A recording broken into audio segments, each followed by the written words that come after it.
আসসালামু আলাইকুম এভরিওয়ান, আমার ছোট্ট একটি শপিং ব্লগে আপনাদের সবাইকে স্বাগতম।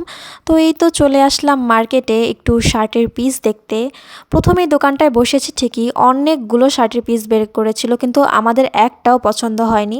তারপর এই যে চলে আসি আর একটা দোকানে, এই দোকান থেকে একটা নেওয়া হয়। তারপর দেখা হয় প্যান্টের কাপড়, তো আমরা এটাই নিয়ে নেই। এটা হচ্ছে ব্ল্যাকের ভিতরে একটু চেক চেক ছিল।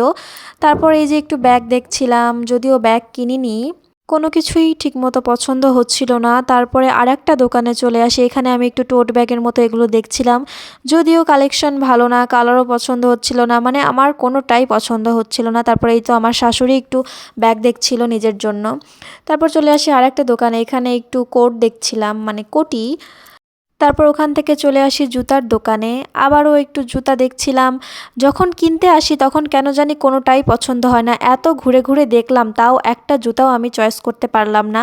তারপরে এই যে ছোটদের জুতা দেখছিলাম, তারপরে এই তো বাসায় পরার জন্য এই জুতাগুলো দেখছিলাম। এই জুতাগুলো দূর থেকে দেখতেই সুন্দর, কিন্তু যখন আমি হাতে নিলাম আর পায়ে দিলাম, এত পাতলা মনে হয় যে 2 কদম হাঁটলেই ছিঁড়ে যাবে। তো যাই হোক, 2টা দোকান দেখলাম এগুলো জুতা, কিন্তু সব দোকানে একই রকম, তো আর নেওয়া হয়নি। তারপরে এই তো চলে আসি সাতমাথা। সেদিন ছিল 16ই ডিসেম্বর, তাই একটু সাজানো ছিল, কিন্তু আমরা গিয়েছিলাম দুপুরবেলা, এই জন্য আমরা ঠিকমতো দেখতে পাইনি কিছু।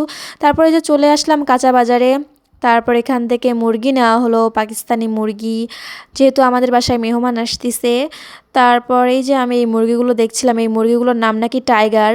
তারপর এখান থেকে শসা কেনা হলো। আমি এখানে লোকটাকে ফুলকপির দাম জিজ্ঞেস করতেছিলাম, লোকটা বলল 20 টাকা করে। তারপরে এই যে এখান থেকে এই বার্গারগুলো আমি প্রায় সময় খাই, এখানে ওই পাউরুটির ভিতরে এই পেঁয়াজু টাইপ দেওয়া হয়, পেঁয়াজুটা আর কি ডাল এবং সামান্য মুরগির মাংসর হয়তো একটু থাকে, জানি না, কিন্তু লোকটা বলে যে এখানে মুরগির মাংসও আছে। তো যাই হোক, এটা 20 টাকা করে, তো 20 টাকার তুলনায় আমার কাছে ভালোই লেগেছে, খেতেও অতটাও খারাপ না, আমার কাছে ভালোই লাগে। তারপরে এই তো সেই ওভারব্রিজ, এখান থেকে তো ভিউ নিবই। যাই হোক, আজকের মতো এতটুকু, আল্লাহ হাফেজ।